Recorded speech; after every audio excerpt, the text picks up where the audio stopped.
An important part of our job as an auditor is to look for fraud. In fact, in every audit we do, we should consciously be aware of whether or not there's a possibility of a fraudulent action or dishonest action related to the area that we are auditing. Fraud is to deprive the organization of its assets in certainly an unapproved and dishonest way. In many cases, fraud comes because a person had opportunity.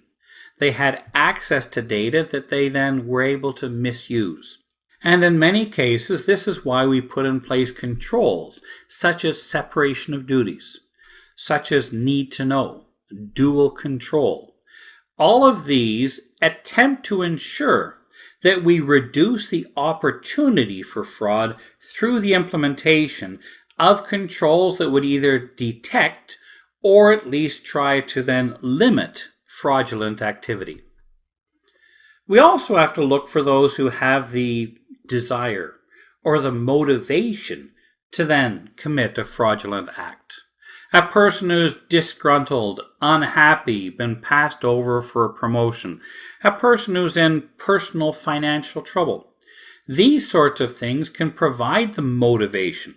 In many cases, fraud happens because a person quite simply was looking for a way to solve their financial problems.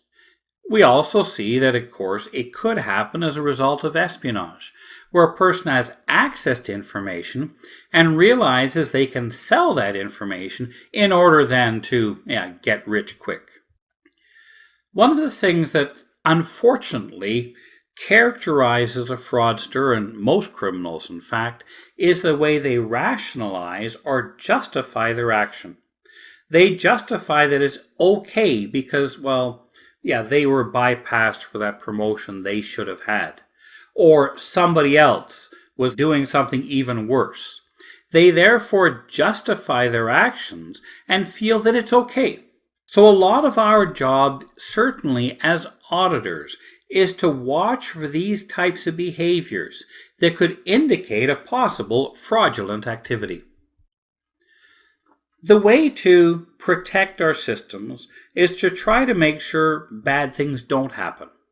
We put in proactive security controls. Proactive security controls are there before the incident has become a reality. And an example of a proactive security control could be a directive control, such as a policy. A policy that says what is acceptable or unacceptable use of the internet. That is something that directs or informs people of what then is appropriate and inappropriate behavior. We also put in preventative controls. And preventative controls, such as a fence that stops a person from crossing another person's property, such as, for example, a password that prevents someone from logging into somebody else's system, again, is very much of a proactive control. But we also use deterrence. And a deterrent is something that tries to discourage somebody from doing something wrong. For example, a deterrent could be a sign that says, "Beware of dog." It tells you that if you are going to go onto that property, there's a very good chance that it won't be a good thing. And we do the same thing with things like warning banners. We put in a warning banner that says, "This is a private system and all activity will be monitored." We put in things like closed-circuit TV cameras. So a person sees that and thinks, "No, I guess I won't shoplift after all." Those are deterrent controls. And the more effective these are, the better, because then the incident didn't even happen. However, despite all of those proactive controls we put in place, we still have the risk of somebody doing something wrong. So we need reactive controls, such as a detective control, which would notice if there's something wrong, a smoke detector, an intrusion detection system, a log reconciliation and balancing. Those would detect if there's something suspicious or something wrong. We then also back those up then with the way we respond. And there's two parts to this. First is we try to contain the situation. For example, let's say we have a detective control such as a smoke detector that goes off. Then we have a corrective control, the fire sprinkler system, that tries to put the fire out. The purpose of this is to stop it from spreading so it doesn't get worse. But then we have to get back to normal, and that's the recovery element. So by putting in a corrective control, we can regain control, but then we have to then eradicate and fix up the damage that was done. Let's say, for example, we have a detective control that says we have picked up malware on one of our systems. The corrective control would be then to isolate and stop that malware from spreading. But the recovery control would be to eradicate that malware, to remove it from the system, and return the system to its normal operational state. But sometimes just a first line of defense is not enough. We need additional controls, and we'll call these compensating controls. And compensating controls could be proactive or could be reactive. They could be managerial, technical, or physical. They are another layer of defense, another control to put in additional controls, then to address a lack, a weakness, or a gap in the existing controls. A very good example of a compensating control is where you have a person that has administrator level access to a system. A person with administrator level access could definitely do something wrong. And yet we can't take that access away because they need it to do their job.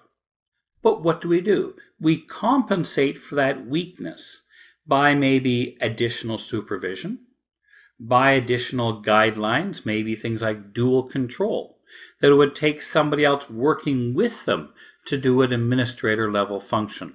That would be a compensating type of control. How do we know if we have enough controls? Or to use that wonderful term, how do we know if we have adequate security? And we have some very good control frameworks that can help us with this. Control frameworks that specify what controls we should have in place. For example, you have the ISO 27001 and 27002, the Information Security Management System, that specify each of the controls that are required to have a secure information security management system. You have the requirements of the payment card industry data security standard that says this is how you should protect payment cards such as credit cards and debit cards. We then have a foundation of fundamental controls that are necessary on all systems. But sometimes we have some systems that are of a higher level of criticality. So we may put in additional specific controls to that system.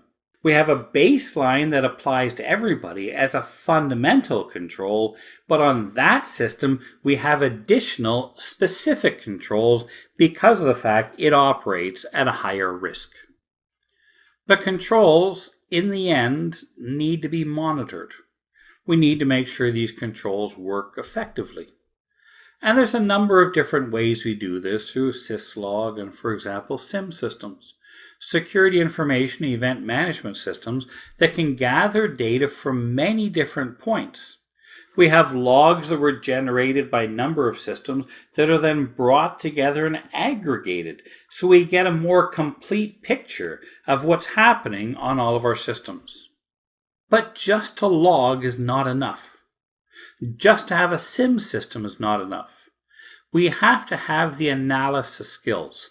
We have to have the skills to be able to go in and determine what is that log data telling us. This is where we need to do audits, monitoring, reporting, so we're able to ensure that the controls we have truly are effective to mitigate the risk, and they're not just pretending to mitigate risk. One of the things that we should build into our systems is the ability to audit. We build into our systems the ability to capture information, to log information, to be able to test our systems so that we know that when our system is in production, we have the insight and that ability built into it to allow us to audit and test that system effectively.